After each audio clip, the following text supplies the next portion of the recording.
বর্তমান বাংলাদেশের বন্যা পরিস্থিতি এবং এই শিক্ষা মন্ত্রণালয়ের ভূমিকা নিয়ে কথা না বললেই নয়।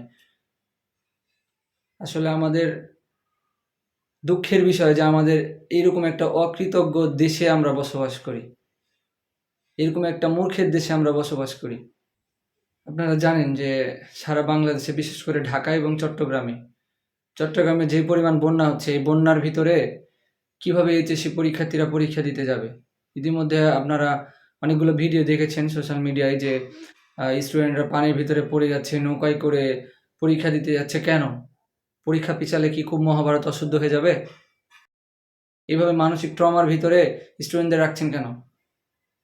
আপনারা কি চোখে দেখেন না? মাননীয় শিক্ষামন্ত্রী, আপনি যে এত বড় বড় বুলি ঝালেন, হেলিকপ্টার নিয়ে পরীক্ষা দর্শন করতে যাবেন, পরীক্ষার হল পরিদর্শন করতে যাবেন, কেন? শুধু আপনি মানে কি জোকসের পার্ট হওয়ার জন্য আমাদের এই শিক্ষা মন্ত্রণালয়ের দায়িত্ব নিয়েছেন? আপনার কাজ কি ভাই? আপনি এগুলো দেখতে পাচ্ছেন না? স্টুডেন্টদের ভোগান্তি দেখতে পাচ্ছেন না? থাকেন তো আপনি রাজপ্রাসাদে, আপনি কেমনে এভাবে এগুলো দেখতে পাবেন?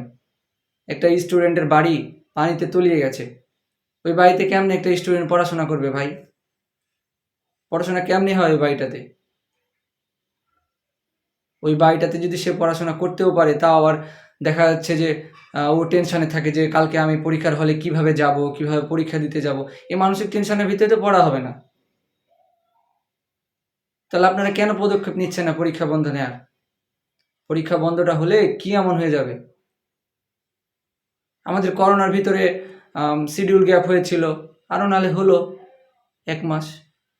১ মাস দেরিতেই না হলে পরীক্ষা শেষ হলো, সমস্যা কি?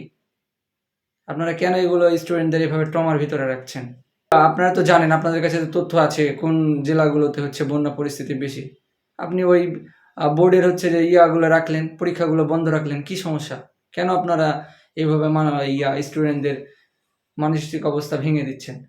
আপনাদের তো উচিত যে এই পরীক্ষাগুলো স্থগিত করে কিছুদিন পরে নেওয়া। এখন আপনি জানেন যে দেশে নিম্নচাপ চলছে, দেশের নিচু অঞ্চলগুলো ডুবে যাচ্ছে বন্যায়। মানুষ তাদের জীবন কিভাবে বাঁচাবে এটা নিয়ে টেনশনে পড়ে আছে, আপনারা এর মধ্যেই দিচ্ছেন পরীক্ষা। কেন পরীক্ষা কয়েকদিন পিছিয়ে দিলে কি মহাভারত অশুদ্ধ হয়ে যাবে? আমাদের জাতি কি অশিক্ষিত হয়ে যাবে? পড়াশোনা আর কখনো আমরা করতে পারবো না?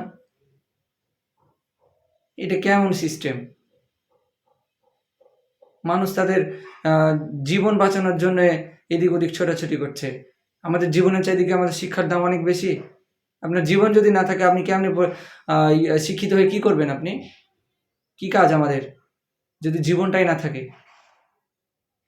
আপনি এদিকে নজর দিন।